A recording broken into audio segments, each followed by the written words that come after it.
सत्य सनातन धर्म की अधर्म का प्राणियों में विश्व का ओम हर हर हर महादेव। मूलम गुरोर्मूर्ति पूजा मूलम गुरो पदम मंत्रमूलम गुरोर्वाक्यम मोक्षमूलम गुरु कृपा। सत्यं शिवं सुंदरं प्रसन्नं ज्ञानविग्रहं करुणानिलयं शान्तं परब्रह्म प्रणमाम्यहम्।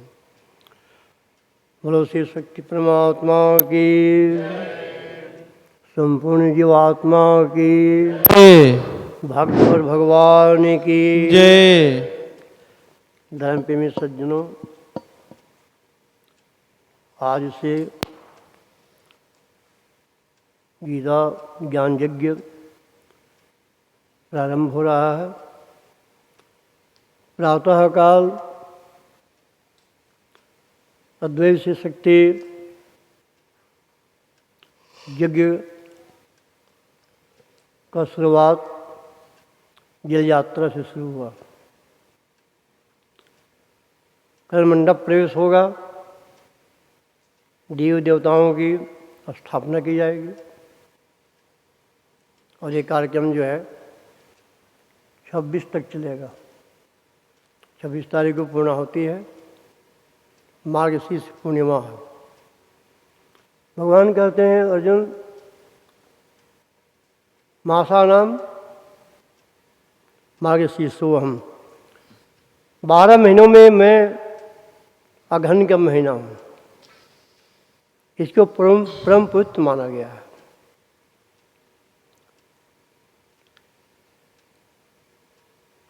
अघन के महीने में ही जितने गोप कन्याएं थी वो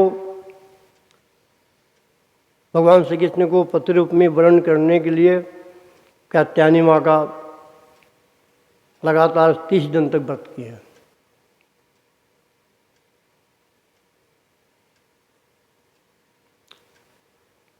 गोप कन्याएं जो हैं वेद की ऋचाएं थी। वेद मार्ग का पालन करते करते, व्रत आदि का पालन करते करते उनका शरीर जो है क्षीण हो चुका। शरीर केवल हड्डी मात्र रह गया था कि भगवान के सामने नहीं आया। इससे उन्होंने वेद मार्ग का उल्लंघन कर दिया। वस्त्र को खोल करके निर्वस्त्र करके नदी में कूद पड़ती है, आकंठ जल में स्नान करती है। भगवान ने देखा, किसने देखा कि तो वेद मार्ग का उल्लंघन कर चुकी है। दौड़ आते हैं और फिर कर्म के वृक्ष में सबके वस्त्र को लेकर के चढ़ जाते हैं। अगहन के पवित्र महीने में पूर्णमासी तिथि के दिन गोपियों को कृष्ण का अनुपम झांकी नजर आई। भगवान ने कहा, मैं 12 महीनों में पवित्र मार्गशीर्ष का महीना हूँ। ये बहुत पवित्र माना गया है। इसी महीने में शुक्ल पक्ष एकादशी तिथि के दिन महाभारत युद्ध के शुरुआत होने के कुछ समय पहले माँ भगवती गीता का आविर्भाव हुआ, गीता प्रकट हुई। भगवान ने कहा, गीता में हृदयम पार्थ, अर्जुन गीता मेरा हृदय है।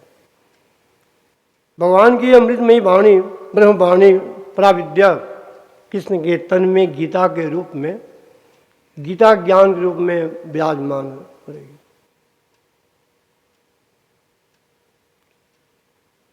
जब अधिकारी भक्त मिलते हैं, उत्तम अधिकारी,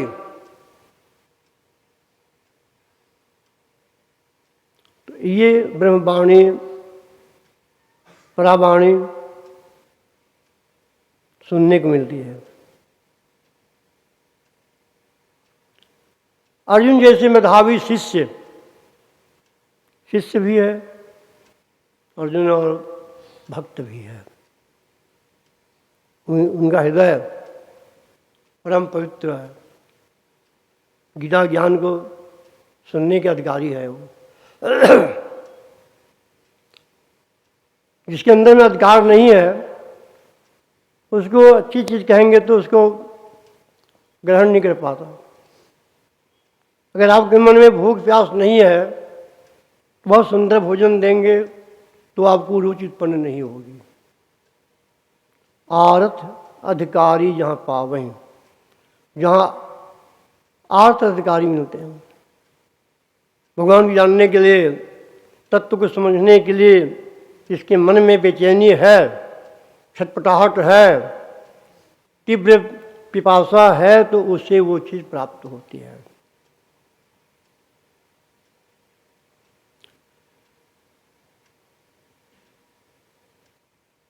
सुनने के तो अनेक लोग सुनते हैं, हजारों के बीच में कथा कही जाती है, ब्रह्म ज्ञान की बातें सुनाई जाती है, किंतु वहाँ 2-4 ही लोग उसके अधिकारी होते हैं और उसके लिए ये कथा कही जाती है। इसी बहाने और लोगों को भी कान में शब्द सुनने को मिलता है, किंतु उसकी हृदय रूपी पात्र में छेद होने के कारण से वो ठहराव नहीं हो पाता, वो ज्ञान जो है ठहराव टिक नहीं पाता। तो आप लोग जो अपने हृदय को ऐसा पवित्र बनाइए, एक वाक्य हम कह दें तो वाक्य जो है आपके हृदय में अमिट हो जाए वो, फिर इसको जीवन में उतारने की कोशिश करें। कथा सुन करके हम जीवन में उतार न सके, छोटी छोटी बातों को लेकर के हम असत्य बोल जाते हैं, उस समय तो पता नहीं चलता कि हमने असत्य जो भाषण किया है इससे हमारा बहुत कुछ नुकसान हो रहा है। ये नुकसान तो बाद में हो ही जाता है। वाणी को संभाल के बोलना है, कम शब्दों में बोलना है, शब्द को घुमा के नहीं बोलना है। ये वचन में ये दोष आता है, घुमावदार शब्द का प्रयोग करो, लच्छेदार वाक्य में बोल जाओ। सरल स्वभाव न मन कुटलाई, आपके अंदर में सरल भाव बना हुआ है, सरल स्वभाव आपका है, मन में कुटिलता नहीं है, तो आपको हृदय रूपी भूमि जो है सर्वदा ज्ञान रूपी बीज को रोपने के लिए तैयार रहेगा। हृदय रूपी भूमि में ये ज्ञान रूपी बीज जो है बोया जा रहा है, ये बीज अंकुरित होगा, पल्वित होगा, पुष्पित होगा, फल लगेगा, फल पकेगा, फिर अपने समान वो फल जो है एक नए अंकुर को, उसका जो बीज है नए अंकुर को जन्म देगा। ऐसे ही हम लोगों को गीता के माध्यम से अपने को, अपने हृदय को संवारना है, सजाना है। हमारा हृदय सज जाएगा, हम अपने को संभाल लेंगे तो हमारा जो आचरण है, हमारा जो भाव है, हमारी जो मुखाकृति है, ये लोगों पर प्रकाश डालेगी। डालेगी नहीं डालेगी? हम जितना अपने सरल बनाएंगे उतना हमारा हृदय जो है भगवान को पाने के योग्य हो जाएगा, भगवान के रहने का स्थान बन जाएगा। हम जितना छल कपट करेंगे उतना हमारा हृदय जो है दूषित होता जाता है।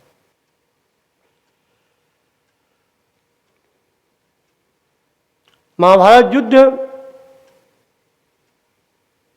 शुरुआत में ही ज्ञान मिला, किंतु यहाँ जो वार्तालाप है वो दृष्टावाद धर्मक्षेत्रे कुरुक्षेत्रे समवेता युवत्सव मामुका पांडवस्येव किम कुर्वत् संजय।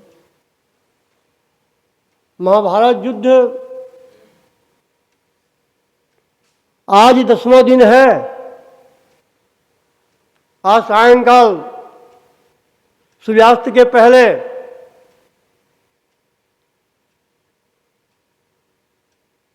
भीष्म पितामह जो है शिखंडी के सामने आ जाने से अपने बाण चलाना जो है बंद कर दिया। अर्जुन के बाणों से भीष्म पितामह का शरीर जो है चलने जैसे सिद्ध हो गया। पूरे बाण उसके शरीर में धंसा हुआ है, रथ से गिर पड़ते हैं।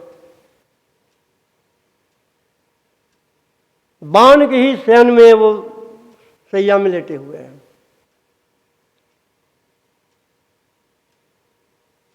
भीष्म जो है ये उस जमाने में उचित निर्णय नहीं कर सका। उनको भी भ्रम पैदा हो गया। ये जानते हुए कृष्ण जो है प्रेम का अवतार, इसके बाद भी उसके मन में भ्रम बना हुआ था कि अपनी वीरता के कारण, अपनी वीरता का माने वीरता की मूल्य चुका करके वो युद्ध को बंद करा सकते थे, लेकिन ध्यान नहीं, भ्रम में पड़ गई वो रही। वो कहा कि भगवान की ही माया है। जब सर सैया में लेट जाते हैं, अर्जुन के द्वारा बाण चला करके उसके सिर को सीधा किया जाता है। वो 3 बाण जो तकिया का काम करता है, उस समय संदेश देने के लिए धृतराष्ट्र का मंत्री, महामंत्री संजय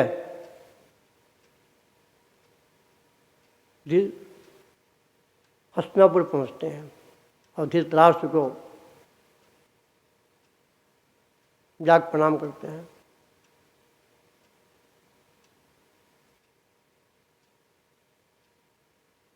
धृतराष्ट्र ने कहा, कौन हो? मैं संजय हूं, आपका महामंत्री। अरे क्या हाल है? 10 दिन बीत गया युद्ध होते, क्या हुआ? धर्मक्षेत्रे कुक्षेत्रे समवेता योत्सव मामका। ऐसा मोह कर रखा है अर्जुन को, ये दुर्योधन को, तो पहले अपनी बात करता है। मामका, अरे मेरे पुत्रों की क्या स्थिति है? और ये बताओ पांडवों के पुत्रों की क्या स्थिति है? अगर वाकई में धर्मात्मा होते हो तो पहले पांडवों के समाचार पूछते। पांडवों की संख्या में तो 5 ही थे और कौरवों तो संख्या में 100 है। ये मोह ऐसा जगह रखा है धृतराष्ट्र को, उसे अपना प्राय नहीं सोचता है। मेरे पांडव पुत्रों में क्या हो बताओ? धृतराष्ट्र ने कहा, महाराज क्या बताऊं? बड़े बड़े योद्धा मारे गए, अनेक रथी महारथी मारे गए। आज अर्जुन के बाण से छिद्द होकर के बाणों के संयम लेट गए हैं। भीष्म पितामह मरण संयम है। धृतराष्ट्र वो क्या हो गया? पितामह को अर्जुन ने बाण मार के छेद कर दिया, तो गिरा दिया रणभूमि में। कितना मोह पैदा हो रहा है। अब बताओ, उन लोगों की स्थिति ये स्थिति रही है, तो और लोगों की इस समय क्या स्थिति बीतेगी? लेकिन फिर भी हम लोगों को संभलना है, अपने मार्गों को सही करना है, प्रयास करें कि हम बिल्कुल सन्मार्ग में चलें। छोटे बातों के लिए झूठ ना बोले। एक एक झूठ हम जीवन में प्रत्येक दिन एक एक झूठ बोलेंगे तो 360 दिन में कितना हो जाएगा? 360 झूठ हो जाएगा। फिर कहाँ रखोगे इसको? एक एक दिन जो है एक एक सत्य बात तुम बोलते जाओगे तो तुम्हारे हृदय पे घड़ा में 100 माने सत्य बातें अस्थिर रहेगी। वो असत्य बातें तुम्हारे हृदय में एकत्र होकर के आपको मन बेचैनी का अनुभव कराएगी, है कि नहीं? बेचैनी पैदा सुबह हृदय पे घरा में चाहे घर में सब मन बातें सत्य जमा हो गई है तो वो धीरे धीरे कोसेगी, ठोकेगी, ठठाएगी। आफत मूल हुआ कि नहीं हुआ? आफत मूल हो गया। गीता सुनने से क्या फायदा?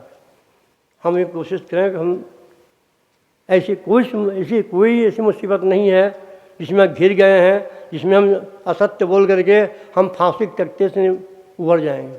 लखन इधर आज सामने आओ, इधर।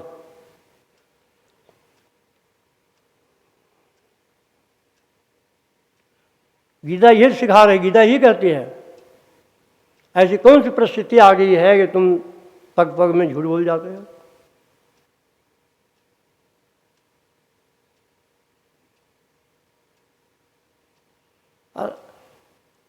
प्रत्येक दिन जो एक एक असत्य हमारे हृदय में जमा हो जाए, 360 दिन 300 असत्य बातें जमा हो गई तो एक खलबंडल हो जाएगी और परेशानी बढ़ेगी, है कि नहीं?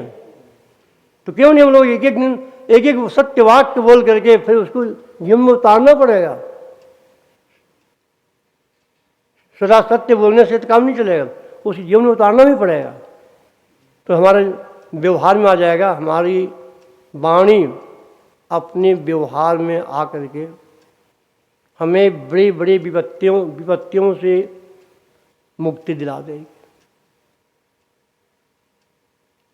धृतराष्ट्र का मोह कितना प्रबल हो गया है। उनका मोह कब जाता है? वो जब दुर्योधन मारा गया भीम के द्वारा, और जो विदुर ने कहा कि अरे आपके 100 लड़के जो है 5 पांडवों में से एक को मार नहीं सका, अब पांडवों में से एक भीम जो है तुम्हारे 100 पुत्रों को मार डाला, अब आज तुम जो है पांडवों के दिए हुए अनाज को खा रहे हो, उनकी छत छाया में रहे हो, तुम्हें लाज नहीं आ रही है? विदुर ने धिक्कारा, वो विदुर अब मुझे ज्ञान हो गया, अब मुझे क्या करना है? महाराज जल्दी आप घर से निकल जाओ माल से। बगल में वो भी बैठी थी गंधारी, विदुर आप बिल्कुल सही कह रहे हो। वो भी उठ गई, ये भी उठ गई, दोनों चल देते हैं। फिर चले गए, कुंती कहाँ चला गया? विदुर, कुंती क्या कर रही हो? अभी तक तुम यहां पड़े हुए हो, अब जाओ वानप्रस्थी जीवन जियो। धृतराष्ट्र भी जा रहे हैं, गंधारी जा रही है, तुम भी जाओ। तो कुंती जो आगे चलती है, कुंती के हाथ को पकड़ के गंधारी चल रही है, गंधारी के हाथ को पकड़ के धृतराष्ट्र चल रहा है। तीनों चल देते हैं वनवास के लिए, वानप्रस्थी जीवन में। अब वहीं योग जब तप करते करते कुछ दिन में शरीर त्याग कर देते हैं। धृतराष्ट्र का पुत्र साक्षात मोह का अवतार था वो। अब जब तक मोह मर न गया तब तक धृतराष्ट्र को वैराग नहीं हुआ। बात सही कि नहीं? फिर हम लोग जो है मोह को क्यों पकड़ रखे हैं?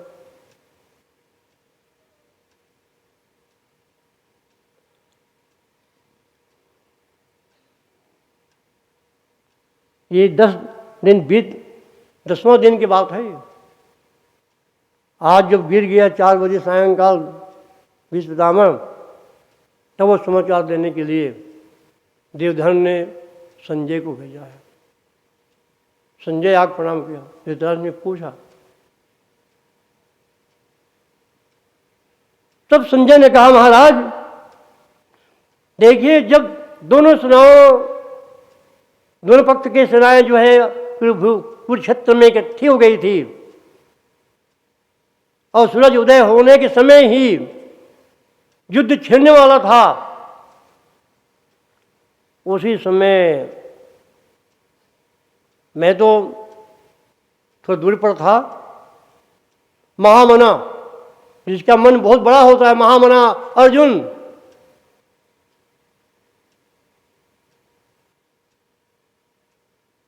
रथ से उतर करके कहा, अच्युत आप मेरे रथ को दोनों सेनाओं के बीच में स्थापित कर दो। ये यहाँ रथ खड़ा कर। ये पांडवों की सेना है, ये कौरवों की सेना है। जब मैं देखूं मुझे किन किन के साथ में युद्ध व्यापार करना है, ये मैं देखना चाहता हूँ। किसने कहा? बड़ी अच्छी बात। उन्होंने घोड़ा को हाँका।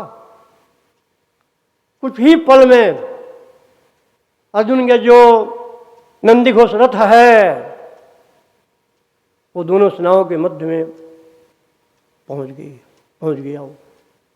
किसने कहा? अर्जुन देख, जो पश्चिम की तरफ से आ रहे हैं सेना, ये तो कौरवों की सेना है, और जो पूरब की तरफ से जो सेना आ रही है तुम्हारी सेना है कि नहीं है? हाँ मेरी सेना है, पांडवों की सेना। अब तुम देख, अब क्या करना है देख लो। अर्जुन देखता है, इधर देखता है, तेरे दुश्मन की सेना है, फिर भी हमारे ही घर के हैं, हमारे परिवार के हैं। इधर देखते हैं तो बात समझ में आ रही कि मेरे घर का है, भैया भी है, नाती पोता है, मामा मामा सब लोग हैं। इधर देख, यहाँ भी वही सब नाता जुड़ा हुआ है। अर्जुन को वहां पर क्या हो गया? स्वजन विमोह पैदा हो गया। अर्जुन ने कहा, गोविंद मैं देख रहा हूं कि जो दुश्मन बन के आए हुए हैं वो भी अपने घर के हैं, और जो पीछे से आ रहे हैं वो तो मेरे घर के बात समझ में आ रही है, लेकिन जिनसे मुझे युद्ध करना है इस पृथ्वी के राज्य के लिए, वो भी अपने ही हैं। प्रथम कौन उसमें है? प्रथम तो भीष्म पितामह है, जो हम सबके पूजनीय है, हमारे पूर्वज हैं। द्रोणाचार्य गुरु हैं, कृपाचार्य हैं, स्वस्था में पूजनीय, सब लोग बड़े बड़े पूजनीय आए हुए हैं। मुझे मामा भी है, खास मामा भी उधर भाग गए हैं वो नकुल सहदेव खास मामा थे वो, है वो भाग के उधर चला गया। ये महाभारत युद्ध है। और वो सोचता है कि इसको मारने से क्या फायदा होगा? अगर मैं मार करके इन लोगों को जीत भी लूँ, पृथ्वी राज पा जाऊंगा, तो क्या मैं सुखी हो जाऊंगा? मैं दुश्मनों को जो अपने घर के हैं उनको मार करके खून से लथपथ जो पृथ्वी है, खून से सनी में पृथ्वी का राज्य तो भोगूंगा, और क्या ये राज्य अस्थिर रहेगा? ये भी निश्चित नहीं है। फिर युद्ध व्यापार में अनेक लोग योद्धा मारे जाएंगे, बहुत सी योद्धाओं की पत्नी जो है सती हो जाएंगी, चिता में जल जाएंगी। बहुत सी स्त्रियां जो हैं, कुछ बड़े बुजुर्ग के कहने पर वो सत्य नहीं हो पाएंगी, रुक जाएगी वो। तो उसमें जो बहुत सी जो स्त्रियां हैं वो तो अपने धर्म का निर्वाह कर लेंगी, किंतु ऐसे भी स्त्रियां उसमें हैं जो अनाचार का व्यवहार करेंगी। उनके गर्भ से वर्ण संकर पैदा होगा, क्योंकि पति तो मारे गए हैं, पति तो है नहीं, वर्ण संकर होगा। वर्ण संकर जो है कुल धर्म को नष्ट कर देगा। कुल धर्म से नष्ट करने से जो अपने सनातन धर्म, अपना जो सनातन कुल का सनातन धर्म है वो नष्ट हो जाएगा, सनातन धर्म नष्ट हो जाएगा। फिर क्या होता है? पतंती पितरो है सामृक्त पिंडोदक क्रिया। उस कुल में कोई जल देने वाला रहा नहीं जाएगा। जल क्रिया, पिंडदान जल क्रिया जो अरुद्ध हो जाएगी तो हमारे जो पितर हैं, अनेक पूर्वज हैं, वो भी नीचे गिर जाएगा। पतंती पितरो है सम लुप्त पिंडोदक क्रिया। मतलब ऐसे जघन्य अपराध कर्म करने के लिए मैं तैयार नहीं हो पा रहा हूँ। अच्युत, मैं युद्ध नहीं करूँगा। बल्कि जो युद्ध में आए हुए हैं धृतराष्ट्र के आताए पुत्र, वो मुझे निहत्थे अर्जुन को मारे, मैं रणभूमि में मर करके अपने को जन्म सबसे मानूंगा। अच्युत न कांक्षी विजयम कृष्ण न चा राज्यम सुखानि चा। मुझे न विजय की इच्छा है न राज्य की इच्छा है, मुझे कुछ नहीं चाहिए। मैं देखता हूँ इस युद्ध व्यापार में हर तरह से परिणाम जो है भविष्य में दुखद परिणाम आने वाला है, ये मैं देख रहा हूँ, दुखद परिणाम। तो ऐसे युद्ध को मैं युद्ध करके क्या करूँगा?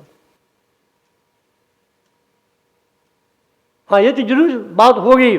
अर्जुन जो है युद्ध मैदान में जाकर के कायरता का परिचय दिया है, इस बात को मैं सहने को तैयार हूं, किंतु मैं युद्ध करना नहीं चाहता हूं। पृथ्वी पुंज शनि पृथ्वी की राज नहीं चाहता हूं। मुझे कुछ नहीं चाहिए, न स्वर्ग चाहिए, न ब्रह्मा का पद चाहिए, न इंद्र का पद चाहिए, तो पृथ्वी राजा बनने से मुझे क्या फायदा है। ऐसा कह करके अर्जुन जो है अपने धनुष बाण को रथ के पीछे छोड़ करके और रथ के पीछे भाग में बैठ जाता है। ये क्या है? अर्जुन को विषाद उत्पन्न हो गया। अब जब तक वैरागियों के मन में वैरागियों के मन में विषाद उत्पन्न नहीं होगा, आप आगे बढ़ ही नहीं सकते हैं। कितना हम आपको सुविधा दे देंगे। होइन विषय विराग भवन बसत भाव चौथपन, हृदय बहुत दुख लाग जन्म गयो हरि भक्ति बिन। महाराज स्वयंभू मनु और उनकी धन पत्नी महारानी शत्रुपा 100 सुंदरियों से बढ़कर सुंदर थी, इसी से उसका नाम शत्रुपा हो गया।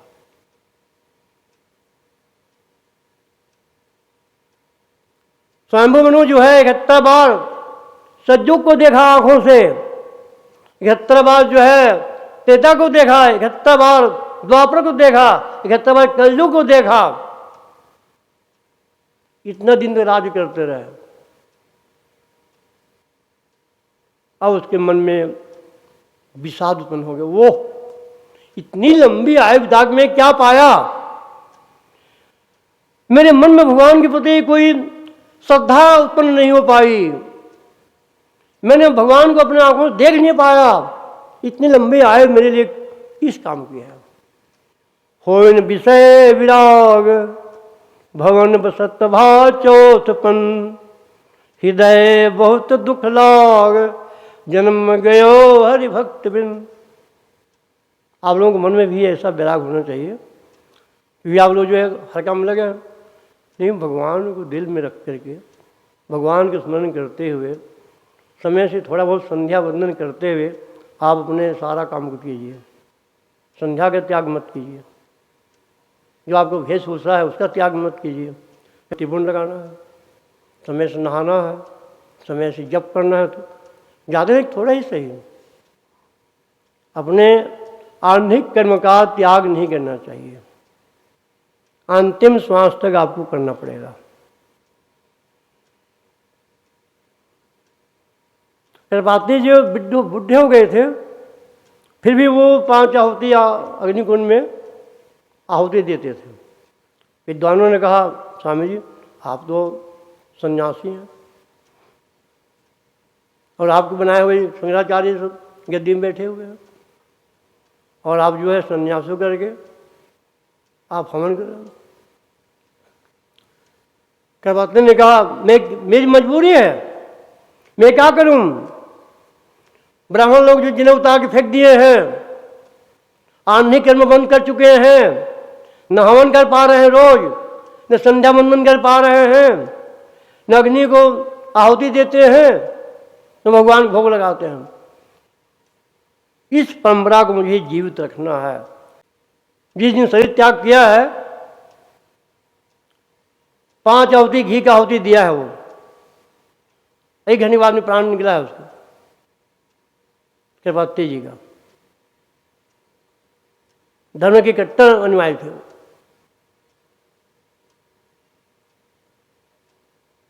इतनी लंबी 71 चौगड़ी राज करने के बाद अब उसके मन में वैराग उत्पन्न हुआ है कि मुझे तो भगवान का दर्शन नहीं हुआ, मैं भगवान के बारे में कोई जप तप नहीं कर सका, कि राजपाट में लिप्त रहा। मेरी संतान जो है पूरे विश्व ब्रह्मांड में फैले हुई है, छाई हुई है कि नहीं?